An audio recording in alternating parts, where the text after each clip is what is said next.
नमस्कार, मैं हूं शुभि मिश्रा और आप सभी दर्शकों का अन्नदाता कार्यक्रम में बहुत बहुत स्वागत करती हूं।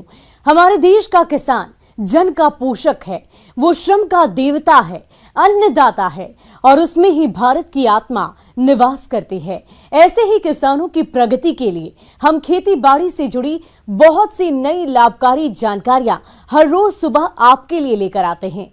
तो चलिए कार्यक्रम शुरू करने से पहले देखते हैं क्या है आज के अन्नदाता में खास।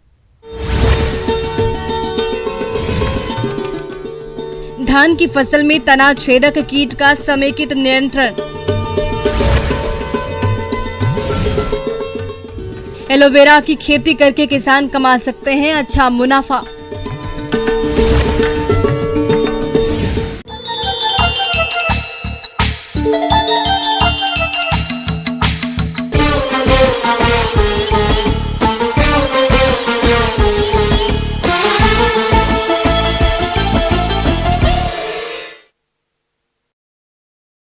प्रदेश में धान की खेती अभी बढ़वार की अलग अलग अवस्थाओं में है। इसी समय फसल में तना छेदक कीट का प्रकोप होता है, जो कि अभी से लेकर बाली बनने की अवस्था तक फसल को काफी नुकसान पहुंचाते हैं। अगर किसान इस कीट की पहचान कर समय रहते इसका नियंत्रण कर ले तो फसल को इस कीट प्रकोप से बचा सकते हैं। आइए इस बारे में जानते हैं बिरसा कृषि विश्वविद्यालय जिला रांची के कीट वैज्ञानिक डॉक्टर विनय कुमार से।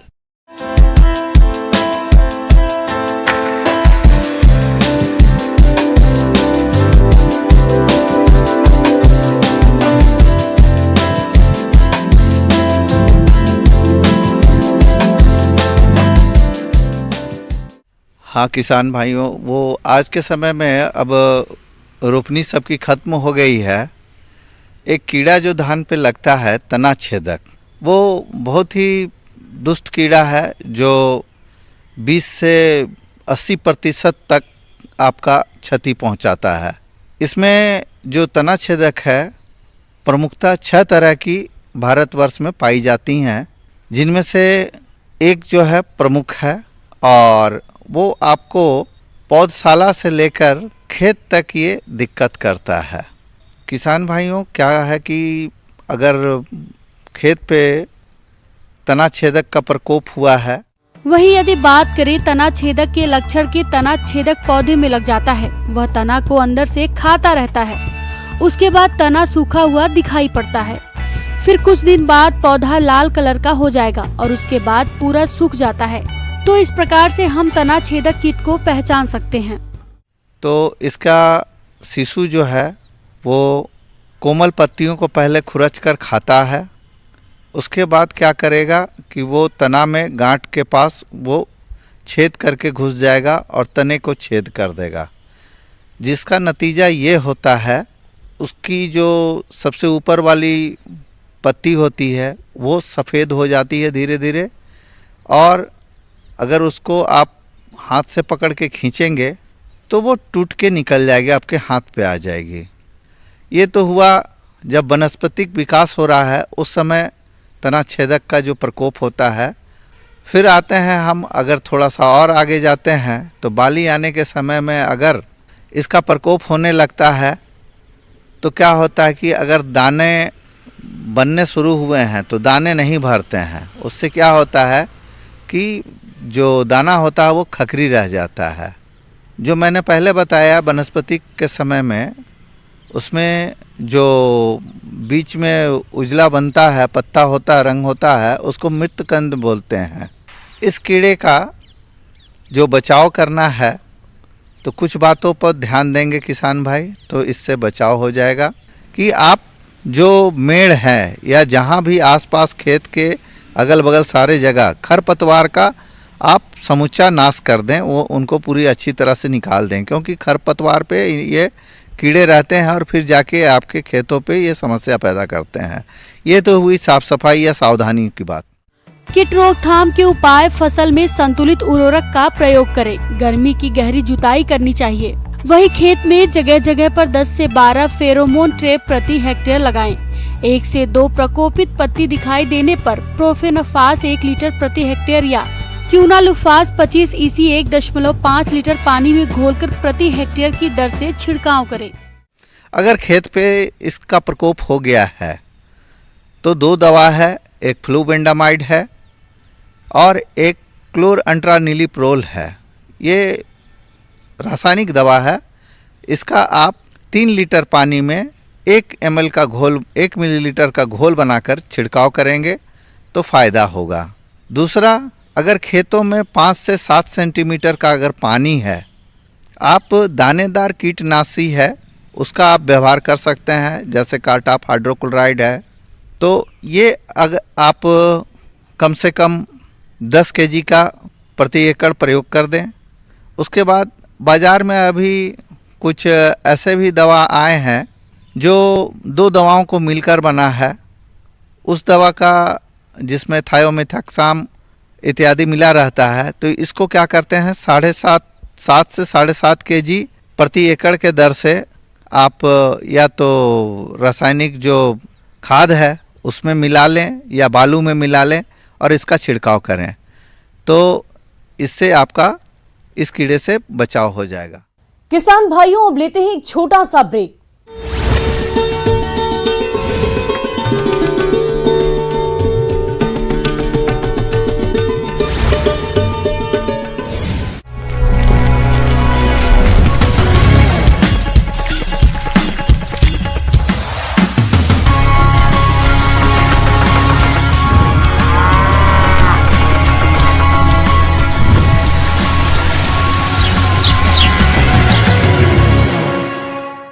और ब्रेक के बाद आप सभी दर्शकों का अन्नदाता में एक बार फिर से स्वागत है।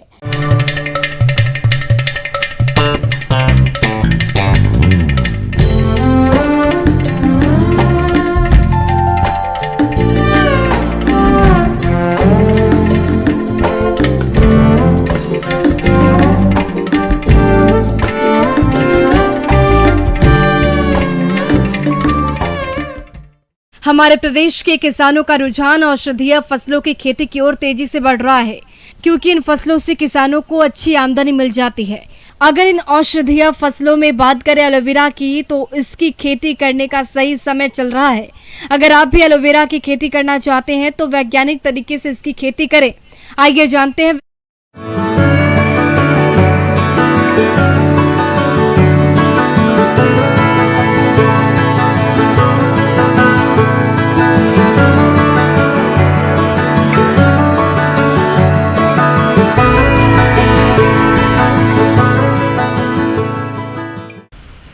किसान भाइयों, वर्तमान में अगर हम औषधि और पौधों की बात करते हैं तो ग्वारपाठा का भी वर्तमान में बहुतायत में खेती की जा रही है।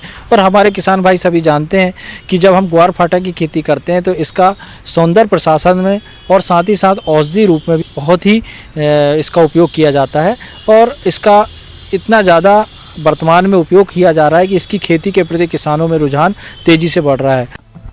किसान भाइयों, एलोवेरा की व्यावसायिक खेती शुष्क क्षेत्रों से लेकर सिंचित मैदानी भागों में की जा सकती है। आज के समय में इसकी खेती देश के सभी भागों में की जा रही है। इसकी सबसे बड़ी खासियत ये है कि इसकी खेती बहुत ही कम पानी में अर्ध शुष्क क्षेत्रों में आसानी से कर सकते हैं।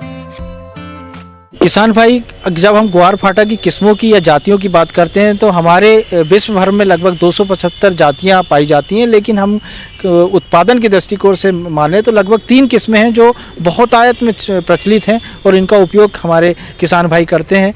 और इसके लिए सबसे पहली किस्म का नाम है एलोबार्बेंडिस मिल, इसका उपयोग बहुतायत में होता है। दूसरी किस्म है एलोफेराक्स मिलर, जिसमें जंजीवर एलो अथवा केप एलो प्राप्त होता है। इसके अलावा तीसरी किस्म है एलोपेरी बेकर, ये भी बहुत अच्छी किस्म है, इनका उपयोग हमारे किसान भाई कर सकते हैं। ग्वारपाठा की कुछ भारतीय जातियां भी हैं जो बहुत ज़्यादा बुआई के लिए उपयोग की जाती है, उसमें चाइनीज़ बेकर है, दूसरी है लिट्रोलिस कोइंग बेकर और तीसरी किस्म जो है वो है एलोवेरी गाटा लिन। और इन किस्मों का चयन करते समय इस बात का ध्यान रखें कि किसी जानकार व्यक्ति से इन किस्मों की पहचान कराएं।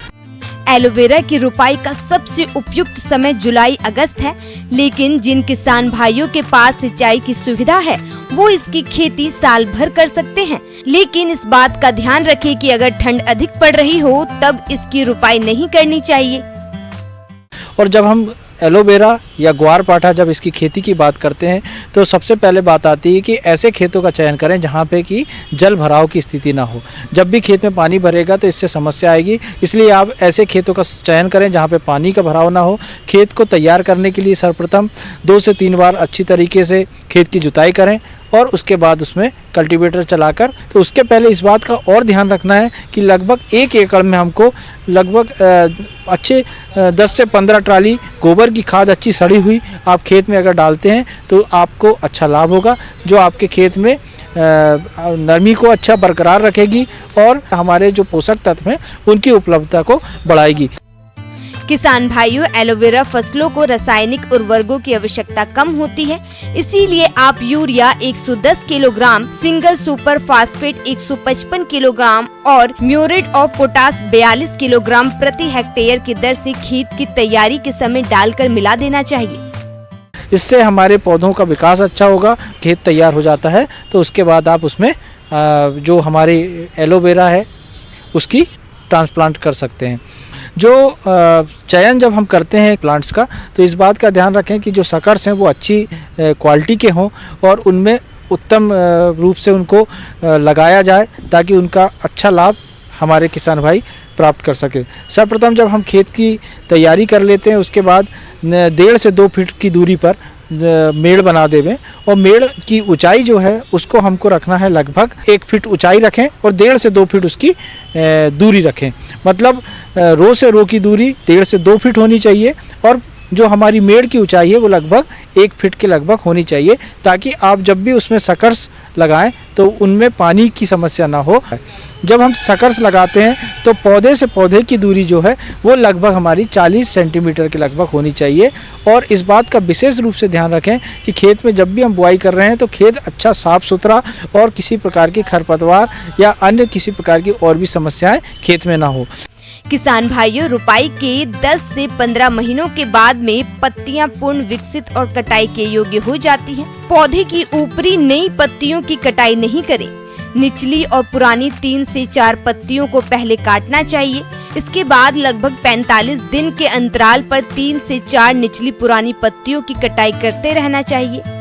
समय समय पर जो पानी भर रहा है या इसकी निकासी की पूर्ण व्यवस्था रखें, जो उसका उत्पादन है वो लगातार प्राप्त होगा, क्योंकि एलोवेरा का लगातार बहुत मात्रा में किसान भाइयों के माध्यम से लोगों को ज़रूरत के लिए चाहिए होता है।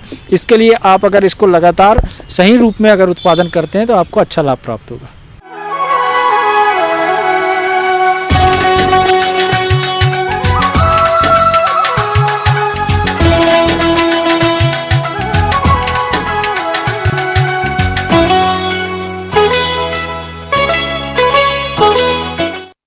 प्रदेश के जिन किसान भाइयों ने अप्रैल मई माह में अदरक की बुआई कर दी, उनकी फसल अभी बढ़वार की अवस्था में है और इस समय वातावरण में अधिक नमी और तापमान में उतार चढ़ाव के कारण फसल पर कई प्रकार के रोग पनपने लगते हैं, जो कि फसल की पैदावार को कम कर देते हैं। ऐसे में सही समय पर रोगों की पहचान कर नियंत्रण किस प्रकार से करें, इस बारे में बता रहे हैं बिरसा कृषि विश्वविद्यालय जिला राज्य के पौध रोग वैज्ञानिक डॉक्टर हेमचंद्र लाल।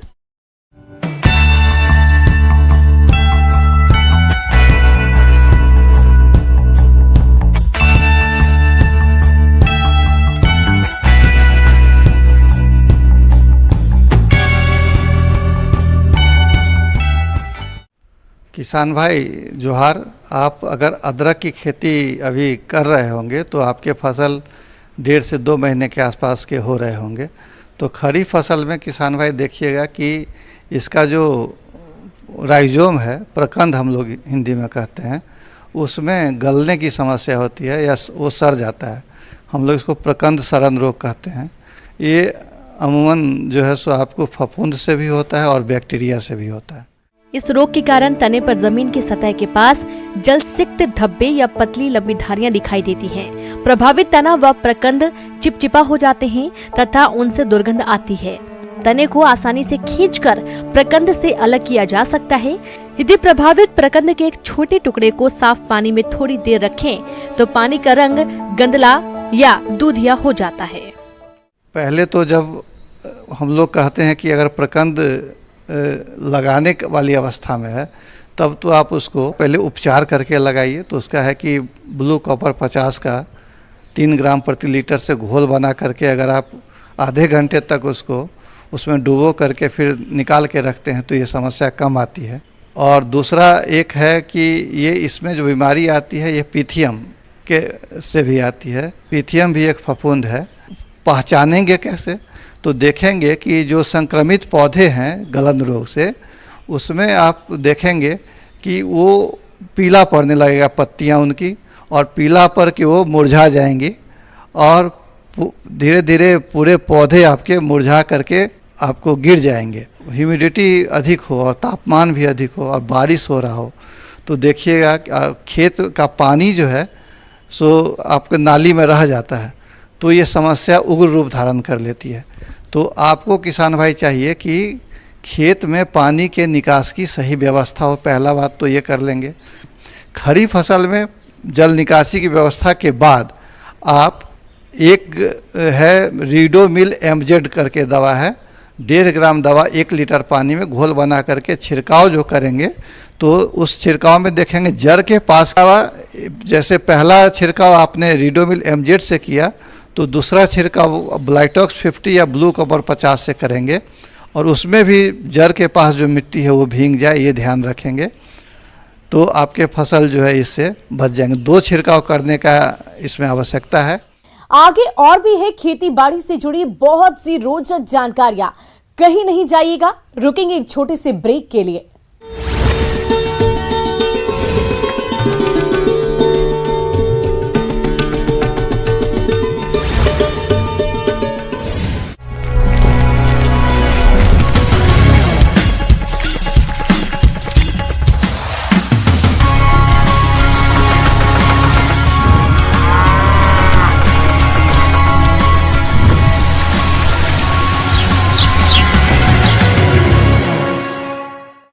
ब्रेक के बाद एक बार फिर से आप सभी दर्शकों का अन्नदाता कार्यक्रम में स्वागत है।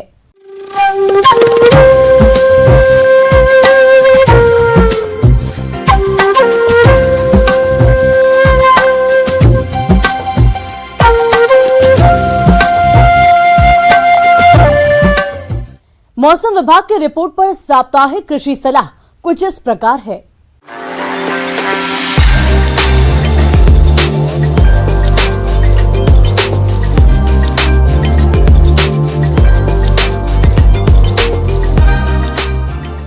ग्रामीण कृषि मौसम सेवा, भारत मौसम विज्ञान विभाग और बिरसा कृषि विश्वविद्यालय कांके रांची के द्वारा जारी मौसम पूर्वानुमान के आधार पर किसानों को सलाह दी जाती है कि अगले कुछ दिनों तक आकाश में बादल रहेंगे और कहीं कहीं छिटपुट तो कहीं कहीं हल्की वर्षा की भी संभावना है। मौसम के मिजाज को देखते हुए किसान भाइयों को सलाह दी जाती है कि जून माह में बोई गई मूंग की फसल तैयार होने वाली है, इसलिए किसान भाई इसके लिए सजग रहें, अन्यथा इसके दाने झड़कर खेत में ही गिरने लगेंगे और उपज में कमी आ जाएगी। फसल में कम से कम 2 बार फूल निकलता है। पहले निकले फूल से फली जब सुनहरे पीले रंग की हो जाए तो फली को तोड़ लें और हरी फली को तैयार होने के लिए छोड़ दें। तोड़े हुए फली को सुरक्षित जगह पर रखें और धूप में अच्छी तरह सुखाकर तैयारी करें। समय से बोई गई कम अवधि की फसल पुष्पन अवस्था में है या पुष्प अवस्था में आने को है। इस अवस्था में गंधी बग कीट के आक्रमण की संभावना रहती है जो फूलों के रस को चूस लेता है, जिससे दाने नहीं बन पाते हैं। अतः किसान भाई निरंतर अपनी फसल की देखभाल करें तथा इन कीटों का आक्रमण होने पर कीटनाशी दवा मिथाइल पैराथाइन धूल का भुरकाव 10 किलोग्राम प्रति एकड़ के दर से साफ मौसम देखते हुए करें। कीटनाशी दवा के अभाव में राख में मिट्टी का तेल यानी केरोसिन तेल मिलाकर खड़ी फसल में भुरकाव करें। जो किसान कुल्थी की खेती करना चाहते हैं वो इसकी उन्नत किस्म भी LG19, इंदिरा कुल्थी 1 या बिरसा कुल्थी 1 में से किसी एक किस्म की बुआई करें। जो किसान सरगुजा की खेती करना चाहते हैं वे इसकी उन्नत किस्म Birsa niger 1, Birsa niger 2, Birsa niger 3 या पूजा में से किसी एक किस्म की बुआई करें। मक्के की फसल में धनबाल निकलने के 10 दिनों तक खेत में प्रवेश नहीं करें, इससे निषेचन क्रिया प्रभावित होती है। फसल में अगर फल छेदक कीड़ों का आक्रमण हो रहा हो तो इसे नियंत्रण करने के लिए नीम से बना कीटनाशी दवा का छिड़काव 2 से 3 मिलीलीटर प्रति लीटर पानी की दर से पौधे के ऊपरी भाग में साफ मौसम देखते हुए करें। छेदक कीट से बचाव के लिए बुआई के 15 दिनों बाद दानेदार कीटनाशी कार्बोफ्यूरान दवा 8 से 10 दाना प्रति गाभा डालें। इस समय मूंगफली के फसल में टिक्का रोग के आक्रमण की प्रबल संभावना है। इससे बचाव के लिए फफूंदी नाशी दवा टॉप्सिन एम या रोको का छिड़काव 1 ग्राम प्रति लीटर पानी की दर से साफ मौसम देखते हुए करें। मवेशियों के हरा चारा के लिए इस समय किसान भाई मकई की अफ्रीकन टाल, लीबिया की यूपीसी 5286, यूपीसी 622, यूपीसी 625 इत्यादि में से किसी एक की बुआई करें। जिस किसान के पास सिंचाई की समुचित सुविधा हो तथा आलू की खेती करना चाहते हैं, वे जल्द से जल्द खेत की तैयारी कर इसकी अनुशंसित किस्म कुफरी अशोका, कुफरी पुखराज, कुफरी चंद्रमुखी में से किसी एक किस्म को ही लगाएं। जो किसान इस समय हरा मटर की खेती करना चाहते हैं, वो इसकी अनुशंसित किस्म आर्केल की बुआई करें। जिन किसान भाइयों के पास विभिन्न सब्जियों जैसे टमाटर, फूल गोभी, बंद गोभी आदि का बिचड़ा तैयार हो, वे इसकी रुपाई का कार्य आरंभ करें तथा ये ध्यान रखें कि पौधे के जड़ के आसपास पानी जमा नहीं हो। साथ ही साथ पहले से रोपे गए सब्जियों में निकाई गुड़ाई कर आवश्यकता अनुसार यूरिया का भुरकाव करें।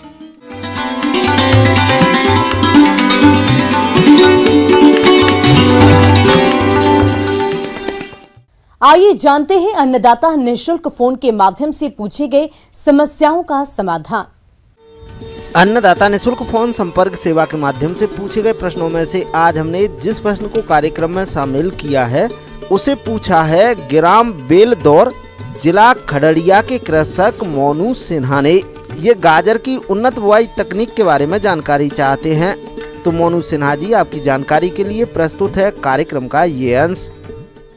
आज मैं आपसे चर्चा करने जा रहा हूँ आगाती गाजर की खेती के बारे में। किसान भाइयों, आप सभी जानते हैं गाजर एक बहुत ही महत्वपूर्ण फसल है। गाजर की उन्नत बुआई तकनीक। गाजर एक महत्वपूर्ण जड़ वाली सब्जी की फसल है। गाजर की खेती पूरे भारतवर्ष में की जाती है। गाजर को कच्चा और पकाकर दोनों ही तरह से लोग उपयोग में लाते हैं। ऐसे मिट्टी का चयन करना है जहां बलुआही दोमट किस्म की मिट्टी है, जैविक मात्रा संपूर्ण मात्रा में है, साथ ही साथ जल जमाव की कोई समस्या न हो, ये विशेष ध्यान देने की जरूरत है।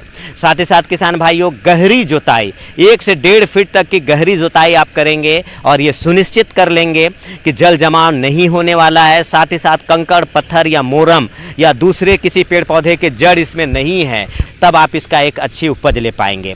आपको समुचित मात्रा में 10 से 15 टन प्रति हेक्टेयर की दर से कंपोस्ट की आवश्यकता होगी। साथ ही साथ डीएपी और पोटास के रूप में आपको और यूरिया के रूप में आपको इसको देना होगा।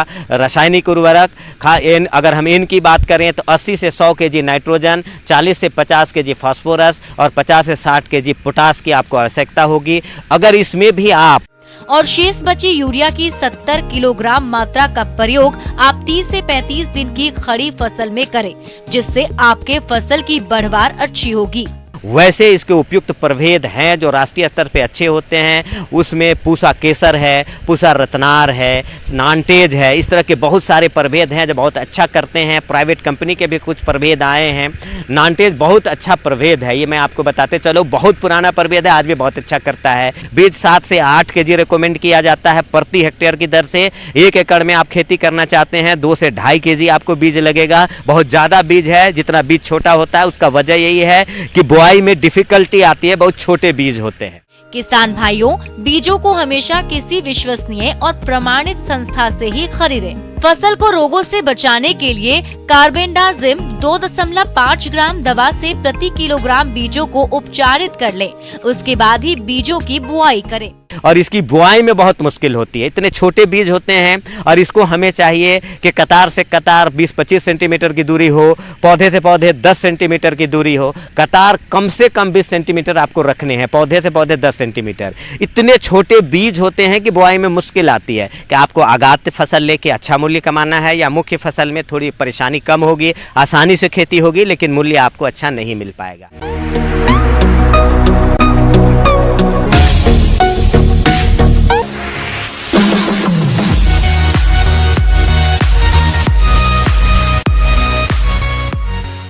और एक नजर डालते हैं राज्य की कुछ मंडियों के प्रमुख फसलों के बाजार भाव पर।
किसान भाइयों, कृषि संबंधित समस्या और सुझाव के लिए आप हमें इस पते पर संपर्क कर सकते हैं। प्रोड्यूसर अन्नदाता news 18 Bihar Jharkhand, Ramoji film city Hyderabad 501512 और साथ ही आप हमें ईमेल भी कर सकते हैं। हमारा ईमेल आईडी है p18annadatabihar@nw18.com। इसके अतिरिक्त आप हमें निःशुल्क हेल्पलाइन नंबर 180088921663 पर सोमवार से लेकर शनिवार सुबह 10 बजे से शाम 4 बजे के बीच संपर्क कर सकते हैं।